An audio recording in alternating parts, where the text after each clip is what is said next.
자, 오늘은 신메뉴 얘기를 한번 해볼게요. 외식업 운영하시는 분들은 이제 신메뉴 출시에 대한 고민이 굉장히 많아요. 제가 이제 영상에서도 매번 이론적인 것만 말씀을 드리다 보니 좀 의심의 눈초리를 보내시는 분들이 계셔서 오늘 신메뉴를 만드는 방법에 대해서 이야기를 한번 해볼게요.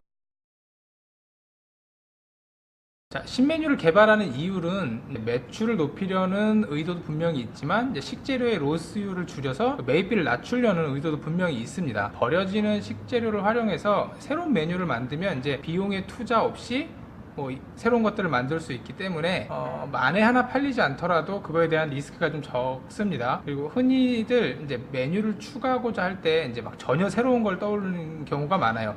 장을 봐서 식재료들 이만큼 사와서 막 이것저것 주방에서 테스트하고 이런 경우들이 아주 많습니다. 예전에 제가 장사할 때 예를 한번 들어드릴게요. 전에도 말씀을 제가 드린 적이 있나? 생선조림집을 운영을 했었습니다. 그 생선조림집에서 장사를 할 때 아버지께서 신메뉴를 한번 해보자고 장어를, 민물장어를 이만큼을 사오셨습니다. 그걸로 새로운 것들을 만들어 볼 수도 있고 테스트를 해볼 수도 있지만 저는 그냥 다 구워 먹었어요. 그리고 좋아요, 구독 진짜 좀 부탁드릴게요. 아시는 분들도 계시겠지만 이제 알목심이라는 부위예요. 알목심이라는 부위는 이제 구이로도 많이 쓰이지만 한 25% 정도는 너무 질겨서 구이로 잘 쓰지를 못해요. 그러다 보니 이제 이 부분을 어떻게든 활용을 했어야 되는데 이거를 얼렸습니다. 얼려서 얇게 썰어서 불고기를 만들어서 이 판으로 판매를 했어요.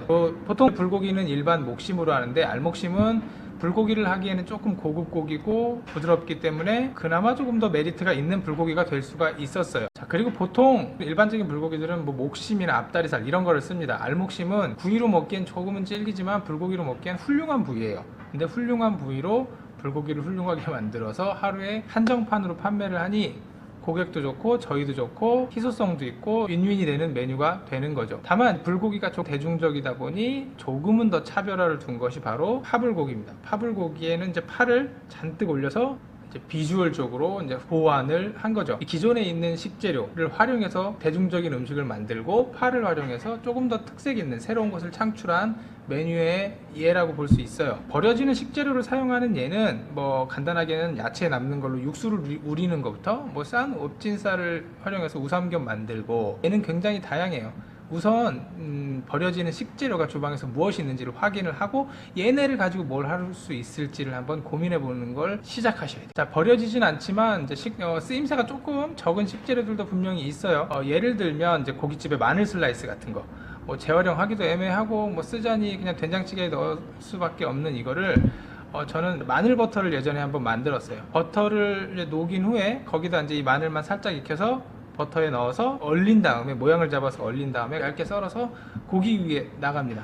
이게 스테이크에 많이 쓰는 방법인데 이제 우리나라 소고기나 돼지고기 이런 것들도 고기를 구울 때 살짝 얼려주면 녹으면서 마늘 향과 버터 향이 고기에 싹 스며듭니다. 이게 우리나라에 먹는 쌈장, 소금 요거랑은 느낌이 좀 다르긴 한데 그래도 젊은 층한테는 충분히 먹힐 수 있는 그런 메뉴에 였어요. 조금 고급스러운 곳에서는 오히려 추가 비용도 받을 수 있는 그 버려지는 식재료의 활용의 예입니다. 다 실제로 한 거예요. 자, 위에 말씀드린 것처럼 불고기도 일반 불고기가 아닌 파불고기를 한 거는 파절이가 조금 숨이 들어오는 경우도 있었어요. 파절이들을 깨끗하게 씻어서 같은 파절이에 같은 재활용한 나쁜 건 아닙니다. 더러운 것도 아니고 재활용한 소고기와 파와 같이 해서 새로운 메뉴를 창출을 한 거예요.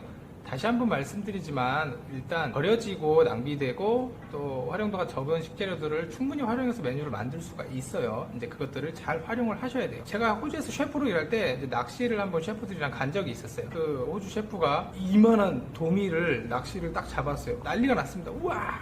저는 회 떠먹어야겠다 이러고 있는데 이 양반이 이거를 살을 이렇게 막 도려내고 나서는 그걸 기름에 튀기는 거예요. 그리고 머리고 뼈고 막 살 붙어 있는 이거를 그냥 바다에 획 버리더라고요. 저는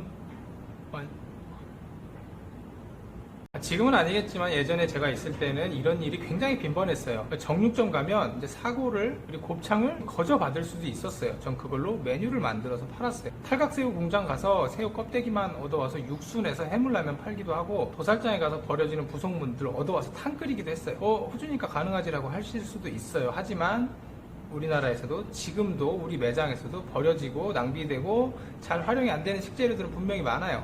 자, 버려지는 배추를 활용해서 우거지를 만들어요. 그렇죠? 버려지는 잡고기들 많아요. 정육점도 마찬가지고 버려지는 소기름으로 고추기름 만들어서 순두부를 끓일 수도 있어요. 이런 것들 많습니다. 자, 이제 얘는 이것저것만 하고, 자, 사람들이 보통 트렌드에 예민해서 새로운 것에만 열광할 거라고 생각을 하는데 꼭 그렇지만은 않아요. 그리고 대박난 메뉴들을 보면 이런 식으로 만들어진 메뉴들이 굉장히 많아요. 예전에 곰팡이 펴서 버리려고 했던 된장에 치킨이 빠져 있는 걸 보고 그냥 구워서 먹어봤더니 너무 맛있어서 대박난 메뉴들도 있고, 미군 부대에서 버려지는 이런 쓰레기 같은 음식들로 만들어서 부대찌개라는 훌륭한 메뉴로 탈바꿈된 경우도 있어요. 자, 메뉴 기획, 메뉴 개발을 너무 어렵게만 생각하지 마시고, 자, 버려지는, 낭비되는, 아무도 신경 쓰지 않는 재료들로 이것저것 연구해 보는 것부터 시작하는 게 어떨까 싶어요. 항상 대박을 기원합니다.